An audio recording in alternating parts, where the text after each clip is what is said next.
Hello, આજે Hydra 7-in-1 machine અત્યારે માર્કેટમાં આનો ખૂબ જ ટ્રેન્ડ છે. તો આપણે આજે જોઈશું આને કઈ રીતના કરવાનું અને કયા પ્રોપ પછી આપણે કયો પ્રોપ યુઝ કરીશું.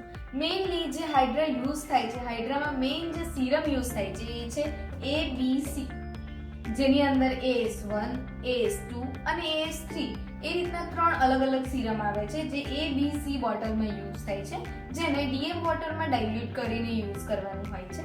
સેકન્ડ થિંગ કે આપણે આ 7 પ્રોબ છે, અલગ અલગ 7 પ્રોબનો સમૂહ એટલે કે હાઇડ્રા મશીન. એમાં આપણે ફર્સ્ટ પ્રોબ જોઈશું જેનું નામ છે એબ્રેઝન, જે ડેડ સ્કિન સેલ્સ છે એ રિમૂવ કરે છે અને એ વેક્યુમ સેક્શનથી ચાલે છે. એનું ઓપરેટ આપણે આનાથી કરવાનું હોય છે. એની અંદર 3 અલગ અલગ છે, એર, વોટર અને જે સિરમ યુઝ કરવાના છે એ રીતે.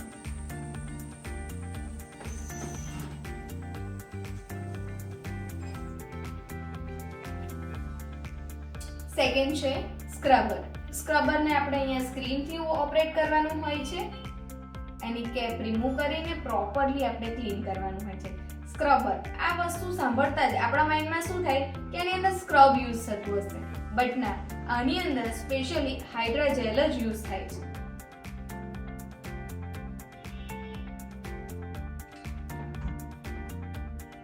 પછી આવે છે અલ્ટ્રાસાઉન્ડ. અલ્ટ્રાસાઉન્ડ દરેક ટ્રીટમેન્ટમાં યુઝ થઈ શકે છે. સ્કિન માટે અલ્ટ્રાસાઉન્ડ ખૂબ જ બેનિફિટ છે, ગ્લો માટે. એની ફ્રીક્વન્સી આપણે પ્રોપર સ્કિન અકોર્ડિંગ મેન્ટેન કરવાની હોય છે. આ છે અલ્ટ્રાસાઉન્ડ મશીન, જે આપણો થર્ડ સ્ટેપ રહેશે. ત્યાર પછી છે કોલ્ડ હમર. એ સ્કિનને રિલેક્સેશન માટે, ટોનિંગ માટે યુઝ થાય છે. એ આપણો ફોર્થ સ્ટેપ છે. ધેન આપણે જઈશું RF.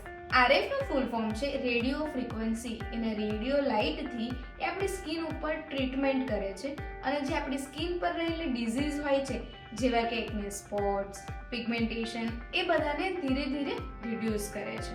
તો એની માટે આપણે રેડિયો ફ્રીક્વન્સીનો યુઝ કરવાનો છે અને એ આપણી 5 નંબરનો પ્રોબ છે. ત્યાર પછી છે સ્પ્રે. સ્પ્રે ટોનિંગ માટે યુઝ થાય છે.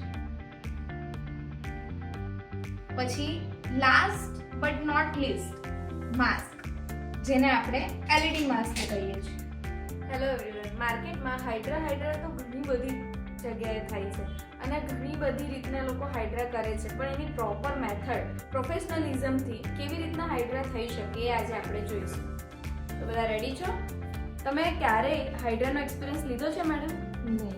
ઓકે, તો આપણા જે આજના ક્લાયન્ટ છે એ ફર્સ્ટ ટાઈમ હાઇડ્રા કરાવવા જઈ રહ્યા છે.